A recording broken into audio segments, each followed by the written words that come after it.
This is the George Rogers Heisman Room here at Williams-Brice Stadium, a mecca of garnet and black. And this is the trophy that George won back in 1980. And another George, back in 1965, established a business that would become a mecca of garnet and black. And I'm speaking of George Satterfield and Jewelry Warehouse. And the story behind Jewelry Warehouse is fascinating.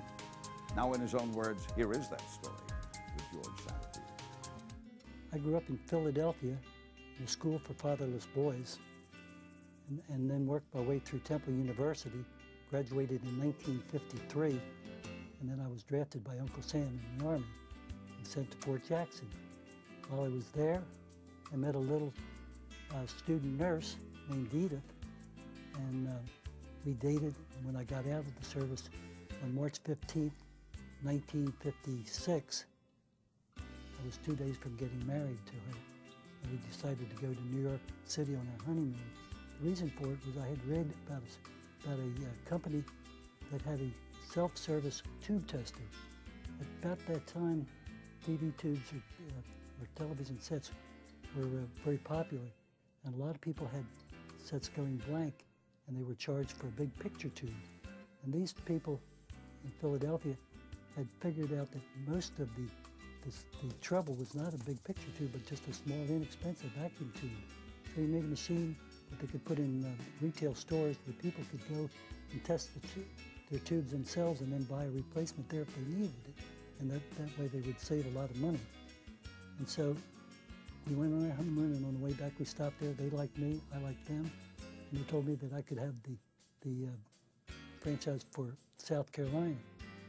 And so we got all excited. We put our things in some suitcases, including our pots and pans. We got on a train. We came to Columbia, South Carolina for one night, and then into Charleston. And we decided to go to Charleston because I knew one fella that was in the service with me that was living down there. And we got there, and we were excited, wanted to get started on our business. Only one problem: we didn't have any money. We had about $100 between us.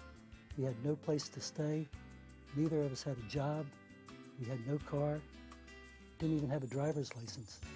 So we had a long way to go. So we went out and we rented a furnished apartment for $60. And it was so small that we had a guest over there one day for dinner. We had to ask him to leave the kitchen so we could open the refrigerator. And but it was home, and my wife then got a job at the Medical College Hospital as a nurse. They just started pediatrics. A department down there. I got a job as selling men's clothes, and together we started making a little bit of money, and we put it aside until we had enough money to get our first tube testing machines. They came in and were sent directly to the stores. We had no way to advertise them. So my wife and I would go each night by foot to one store and by city bus to the other. We would take stacks of circulars and we would stamp the store's name on it, and then we would put them in their bags. And we did this for several weeks, and people started buying some of the things, and we'd stay over there sometime to show them how to do it. And business got very good. And luckily at this time, the company decided to go into a leasing program so we could get more testers with the same amount of money. And so we did. We expanded all over Charleston and did very well. And then we decided to move back to Columbia, because that would be centrally located. I had visions of putting these machines in Georgia, North Carolina, and South Carolina, and that would be a central location. So we moved back to Columbia and started putting out the machines here. And again, they did very well, and we kept expanding on them until we had about 100 locations. And at that time, a little thing called transistor came out. And this wasn't good for the tube business. And so we saw the handwriting on the wall, and we decided transistors were frequently operated with batteries. We got into the battery business, so we had the tube testers and the batteries, and they complemented each other for a while.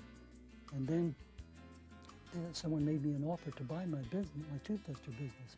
He had a business of his own, and that suited me fine because I would then have some money, and I could pursue an idea that I had of a little gift rack. I had seen people always wanted to get little gifts and didn't know where to get them. So we made a little rack about this big, and it had a panel in the front, recessed plexiglass, where we put little boxes, or the bottom part of the boxes with little jewelry items in it, and had glass over the front so that it could be pilfered, and had a sign at the front that we would change every time there was a different occasion coming. We would change the sign, and so it was a perpetual thing. And then the backup was in the rear of this display, and that really took off immediately.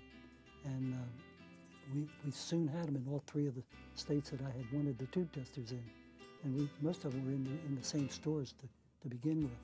And we did very well. In fact, people started asking us then for some other items, and one of which, pierced earring, was just starting, and we liked that. We had seen it and heard about it, and Dr. Gamble had some displays made with the earrings in it, and it took off. And then there were some other items, and there was too many for this little unit. So we made a bigger unit, 6 foot long, and in it we hung chain belts and all types of costume jewelry, beads, and they even had a section for rings and earrings and all in it. And it too was doing well, but not as many stores, of course, had it. And then tragedy about struck. Mr. Satterfield's story will continue next week on Carolina Magazine. Meanwhile, you can get geared up for the game at one of 3 area jewelry warehouse locations, including the new location in Sparkleberry Plaza on Two Notch Road. And starting this weekend, you can submit your ultimate Gamecock tailgate picture on WISTV.com, and you could win a $50 Jewelry Warehouse Gamecock prize package. We'll draw the winner next week on Carolina Magazine. Next on Carolina Magazine, does that sign say what I think it says? Find out when Carolina Magazine continues.